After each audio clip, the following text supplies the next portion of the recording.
Hi everyone, welcome to today's video. We're gonna have a look at AMD. They just had their advanced AI event when Lisa Su had a lot of different companies presenting. Google, Meta, could be even Oracle and the likes of system manufacturers like Lenovo, Dell, and so on.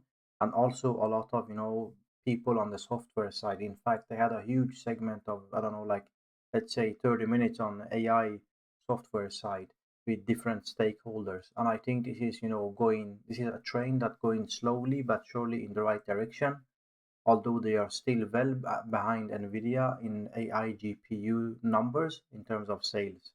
I do see them, closing the gap with Nvidia quite substantially over the coming year.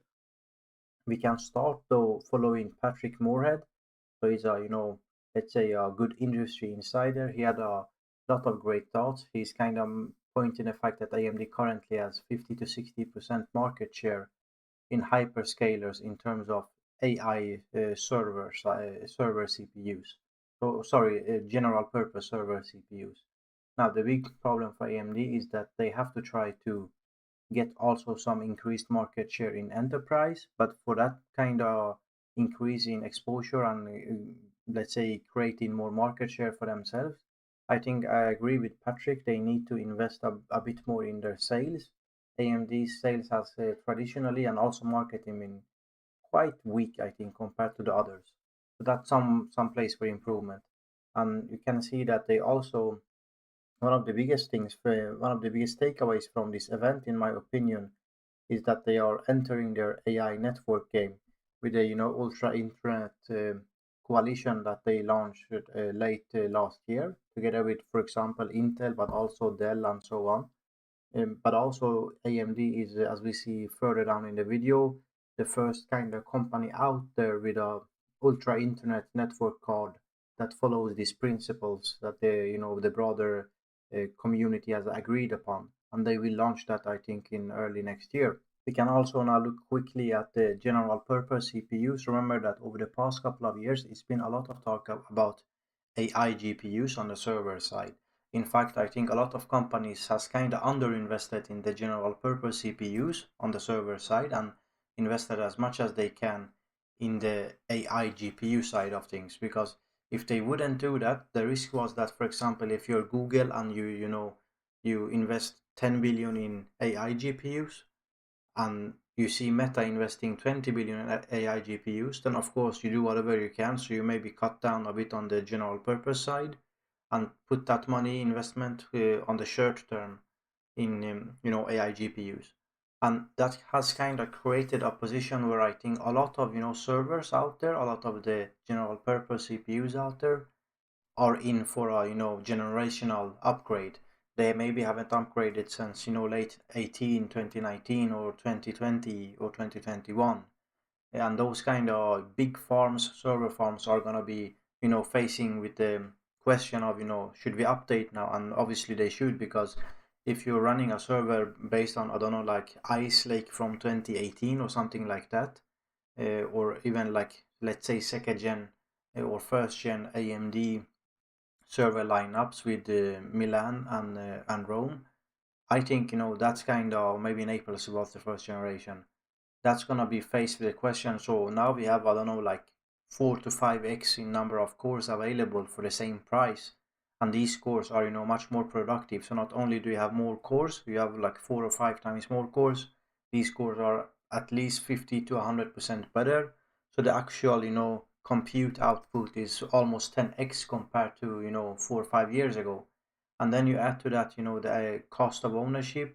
These older CPUs are drawing more power and per number of workload done, and it's gonna it's not a good thing for the CFOs of these companies. And I think that's where we can see a huge increase in general purpose CPUs, where AMD, despite increased market share and the market threat from Intel that finally get their stuff together a little bit, they're still more in the pole position, I would say. You can, for example, see, according to HXL, he is a great guy to follow on Twitter, and he's making a great point here. So here you have 64, two of the 64 cores, the EPIC 9575F, that's kind of outperforming Intel's best 128 core Xenon 6980p. And that's quite interesting because the 64 core from AMD is nowhere near, the most high-end version. In fact, they have something, I think the 9755 that has 128 cores, and in addition to that they have a Zen 5C, a bit more dense cores, and smaller cores that are going up to 192. So AMD has a lot of ammunition to use here. So although I expect higher, competition, I still would say that AMD most likely is poised to, let's say, I don't know, gain a little bit of more market share. They just reached 34% of general purpose server CPU market share, and I wouldn't be surprised if they are closer to the, high 30s by this time next year, and also making quite nice margin on those. Now let's go to Tom's Hardware. They also mentioned that AMD unveiled their first Ultra Internet ready network card for AI and HPC. This kind of first generation 1.0 specification is going to be launched in Q1 of 2025. I think this is the result of AMD's uh, NPU kind of work in the background from Pensando that they bought, I don't know, 2 or 3 years ago. So this is, AMD is kind of tackling Nvidia everywhere. Remember that Nvidia is obviously known for their sales in the AI GPUs. And if you look at it, you can see here from Q3 2023, Q1 of 2024, and so on as you go to the left. The total AI GPU revenue was 18, 22 and a half, 26 and a half roughly, and poised to be around 28, 29 billion in next quarter for Nvidia. Of that, most of it coming from compute, so the H100, H2 100, and let's say Blackwell series coming up now. But they also, a quite nice chunk of that is actually coming from the networking. So their networking cards, the equivalent of AMD's Pensando, that they are going to launch early next year. And you can see that Nvidia's networking is kind of doing 3 billion, 3.5 in latest earnings, and probably around 4 billion in next quarter. And for AMD to even get, I don't know, like a couple of 100 million each quarter from next year, it could be easily another 1 or 2 billion for AMD just on networking side.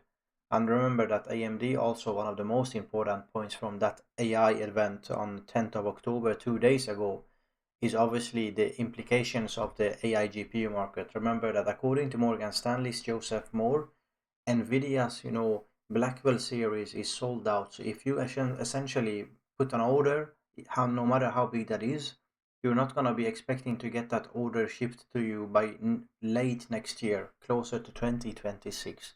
This means that there's a lot of room for AMD, even if they would have totally let's say inferior products. People rather spend on something that's inferior than spend on nothing and stay on the sideline, right? And to be honest, I've shown you previously, it's not the case that AMD is completely inferior. There are areas where they are well ahead of Nvidia, and most importantly, they do that at a much, much lower average selling price. So they are essentially giving you more for the money you spend. You get more output per dollar you invest. And who doesn't like that?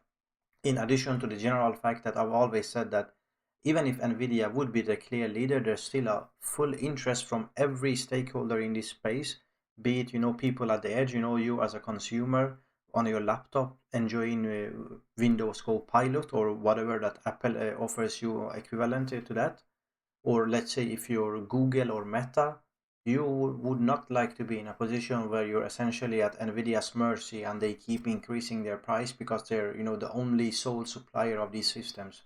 And that is why I say that again, and AMD has a lot going for them. We can see that they also actually finally talked a little bit more about MI3 25X, and we can see that MI3 25X, I kind of say that it's gonna be for 2025, early 2025, and it's gonna increase the memory bandwidth to 6 terabytes per second, which is quite a bit up compared to MI300, which is at 5.3, and it's gonna be, I would say, a market leader. Sure, a lot of people say that, for example, Blackwell, Nvidia's Blackwell has a memory bandwidth of 8 terabytes, but I say the volume shipment of that, it's still not out there.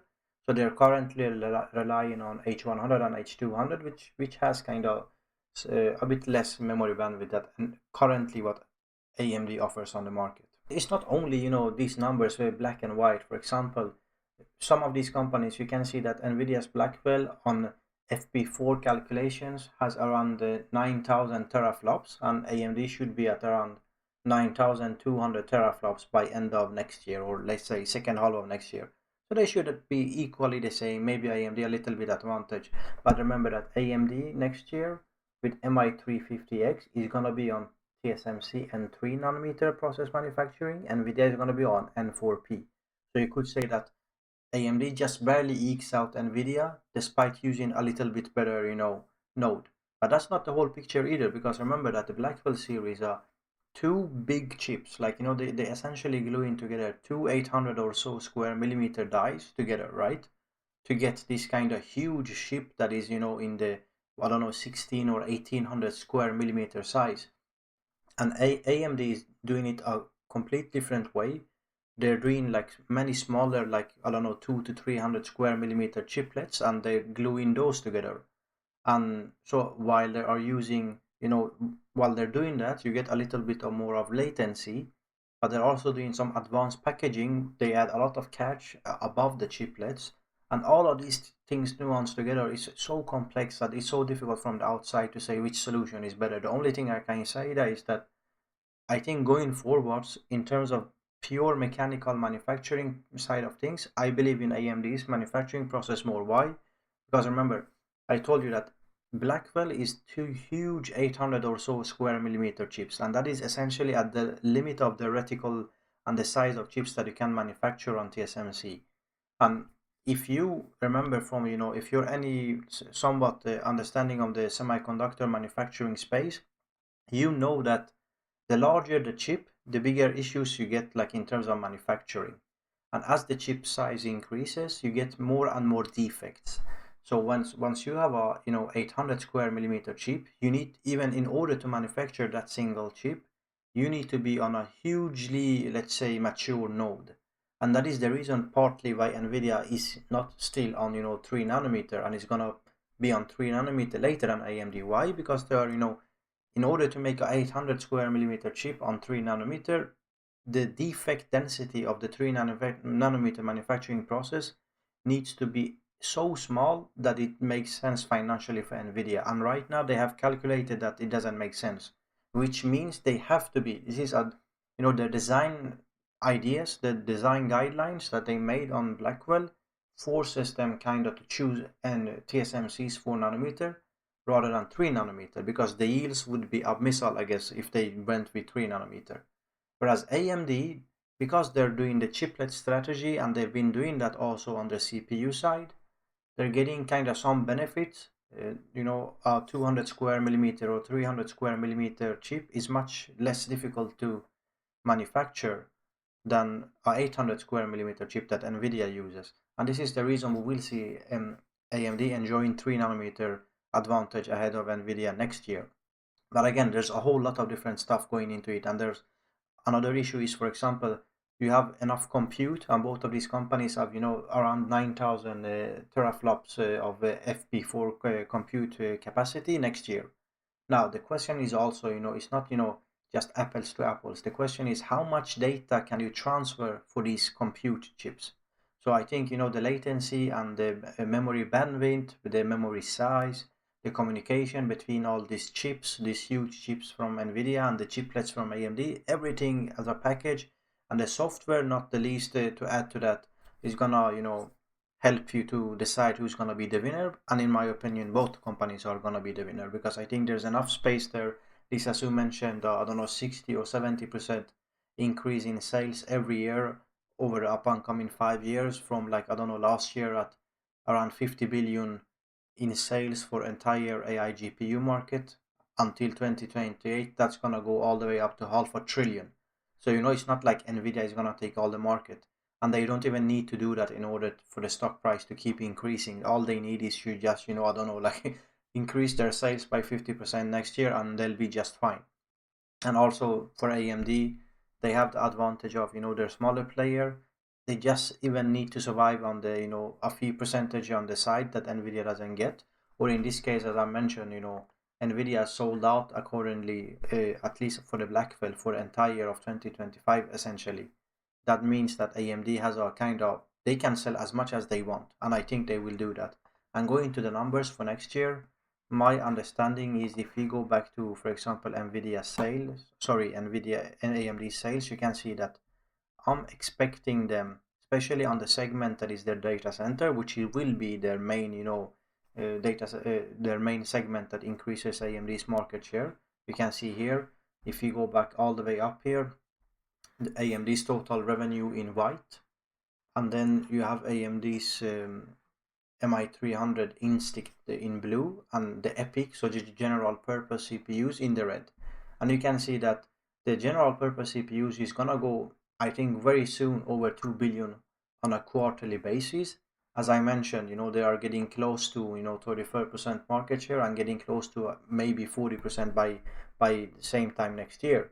And that means that that's close to, I don't know, like 10 billion in just revenue coming in from their server CPUs, so EPIC lineup. In addition to that, you can see the much faster growth of the blue side, which is their Instinct, so MI300X, 325X that they just launched, and in the next year also in the second half 350X and so on and so forth. And that's gonna, grow much faster. You can see that in Q1 they already was at around, I believe in Q1 they were supposed to sell at around 1 billion. Then in Q2 they are roughly at 1600 million. And then in Q4 I expect them to already surpass their AI. Sorry, for the first time their AI server part will kind of outsell their general purpose server. And together they will be at around 4 or 5 billion quarterly from, let's say, early next year or late this year, just based on those two segments. And how much money will they make? Well, they'll make a lot of money. And you can see my estimations for 2024 is that they'll sell at around 5.4 billion of Instinct MI AI GPUs and around 7.2 billion on the general purpose. Whereas if you go to next year, you can see that the AI GPU part of AMD sales is going to be close to, I don't know, 13-14 billion in my opinion. And if you're conservative, let's say 10 to 12 billion, right? That's still a huge increase for AMD. And that's gonna kind of be shown in their net income. And you can see that I believe that AMD's gross profit, if you go to, let's say, Q4 of next year, I believe their gross profit is gonna increase all the way up to 6.7 billion US dollar in Q4 next year, which is, up from, let's say, 2.8 billion this last quarter. So that's huge increase for AMD. And we can see that the operating expenses isn't supposed to increase all that, much. They're going from 2.6 to 2.8, let's say 3 billion. So which means that they're making more money per invested US dollar, right? And you can see there also in the operating income. So they make an operating income of 269 million in this past quarter. I expect them already to, essentially 3 or 4x that in next quarter, and getting close to 3 or 4 billion by end of next year on a single quarter, right? And net income, that's really interesting. And let's say earnings per share, right? So you can see that AMD's GAAP earnings per share is gonna go from, we had in Q2, so essentially this last quarter, 16 cents, maybe to 1.5 to 2 US dollar per quarter next year. And that's a huge difference. And now some people say, well, that's GAAP net income, and that is very low right now, although it's going to increase quite substantially. And we know traditionally that there's been a huge difference for AMD's GAAP and non-GAAP net income. In fact, you can see that Q3 of last year they make GAAP net income of 300 million, and they make a non-GAAP net income of around 1.1 billion, right? And this the interesting part here is that this difference will kind of decrease as time goes on, because how they make their money, and how much of the Xilinx acquisition is kind of being amortized, and as time goes on and they make more and more revenue, the Xilinx amortization will be less and less part of their cost. And we can also see not only that they also, the Xilinx amortization kind of becomes less and less for in absolute values every single quarter. So when you finalize everything, I think, I'm very confident in AMD as usual. And I'm also confident in Intel as lately as I mentioned, and I don't think Nvidia is by no means right now overvalued. Let's wait and see. That could change in the future, but not at the moment. But I think if you go back again and look at the earnings per share, you can see that if AMD kind of manages to get in at these numbers, which I honestly believe is very possible. Remember, next earnings is in a couple of weeks, in end of this month, and they kind of guided for, I think you can see here. So this was the guidance on last quarter, 6.7 billion, right? Plus minus 300 million. Let's say we go with 6.7, 6.8, and they continue to increase their gross margin, and they kind of gave a guidance of the operating expenses, which I take into consideration. And from there on, it's just an extrapolation game kind of thing. You can see I expect them to increase their revenue. Data center, as I've shown you previously. Actually, I have a model of this, so you can see here. If you go to, this is AMD's revenue by segment to finish the video with this. And then also, so those are the colorful bars. And then the gray part of the chart is their, earnings per share, which is the white part of the earnings per share is the GAAP EPS, the non-GAAP EPS, and the dark gray is their GAAP EPS. Now remember that the scale for the earnings per share is on the right side. So remember, this means that this does not mean that the non-GAAP EPS is $4 by Q4 of next year. I've written it here. So non-GAAP EPS for next year should be at around $2, 1.98. I just added them together just to show, kind of get a feeling for the relation between those GAAP and non-GAAP earnings per share. And for example, you can see that, in Q4 of last year, there was a much, a 2x difference between those two numbers. And in Q1 of this year, there was a almost 10x difference, right? But I mentioned before that as time goes on, the difference will become less and less. And you can see here also that the biggest growth is coming from the data center.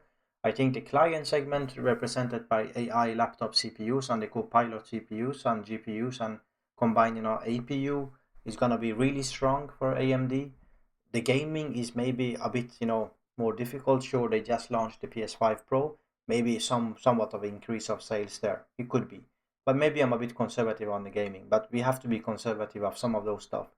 And then, the client may be rebounding by end of, this year and end of next year. So all of that together kind of gives you these kind of numbers. And I'm quite confident that even though this number of, around $2 earnings per share for Q4 of next year, even if that would be way too optimistic, I don't believe that. But even $1.7 earnings per share for Q4 next year is really good. And for a company that keeps growing at this rate, I think it's gonna be seen in the stock market. And there's no, right now there's no feeling that the AI GPU sale is gonna slow down or investment in general AI. And in addition to that, we're gonna see a super cycle in this general purpose CPUs. So AMD's data center is definitely gonna carry this company, I believe. And this is again not investment advice. This is only my own ideas. But I've been, really interested in AMD lately. And I think this is definitely a $250 stock in my opinion. But please like and subscribe and share your ideas. And thank you for watching this very long video, and see you in the next one.